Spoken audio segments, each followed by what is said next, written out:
ईश्वर का प्रेम, दया और अनुग्रह आप सबों को प्राप्त हो और ईश्वर का वचन आपके जीवन में परिवर्तन लाए।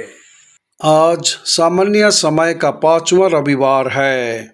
परमेश्वर हमेशा हमसे बात करते रहते हैं और बाइबल के माध्यम से स्वयं को प्रकट करते रहते हैं। आइए हम परमेश्वर के वचनों को पढ़ें, उनके वचनों को सुने और इन वचनों को अपने दैनिक जीवन में जीने का प्रयास करें। आज के पाठों का सारांश। पहला पाठ, न्याय के काम में अंधकार को चीरकर उजियाला फूटेगा। भजन संहिता, धर्मी व्यक्ति अंधकार में ज्योति बनेगा। दूसरा पाठ, पौलुस दिखाता है कि वह क्रूस पर चढ़ाए गए मसीह का प्रचार करते हुए कुरिन्थ आया था। सुसमाचार पाठ, यीशु सिखाते हैं कि उनके शिष्यों को पृथ्वी का नमक और संसार की ज्योति बनना है। पहला पाठ में नबी यशाया हमें बताते हैं कि दुष्ट और पापी दुनिया में, जो कि अंधकार की तरह है, ईश्वर का भक्त भूखों को अपनी रोटी बांटकर, बेघरों को आश्रय देकर और नंगे लोगों को ढककर प्रकाश बन सकता है। उसका धर्म उसके आगे आगे चलेगा और यहोवा उसकी पुकार सुनेगा। हमें भी आशावादी होना चाहिए और हमेशा वही करना चाहिए जो परमेश्वर को भाता है, और हम अंधेरे में चमकेंगे।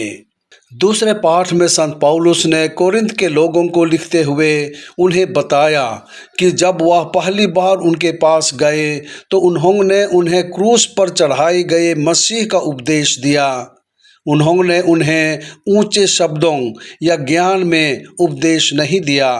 उनका संदेश ज्ञान के प्रशंसनीय शब्दों में नहीं था, बल्कि आत्मा और शक्ति के प्रदर्शन में था, ताकि उनका विश्वास मनुष्यों के ज्ञान में नहीं बल्कि परमेश्वर की शक्ति में हो।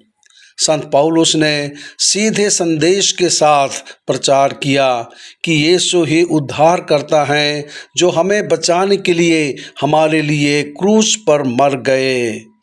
आज का सुसमाचार पाठ संत मत्ती से लिया गया है। यीशु अपने अनुयायियों से यह कह रहे हैं कि वे पृथ्वी के नमक और जगत की ज्योति बने। हम अपने समाज में नमक और प्रकाश को हल्के में लेते हैं, लेकिन ये वस्तुएं प्राचीन संस्कृतियों में अधिक कीमती थी। अभी की तरह नमक का उपयोग यीशु के समय में स्वाद बढ़ाने के लिए, परिरक्षक के रूप में और रोग निवारक के रूप में किया जाता था।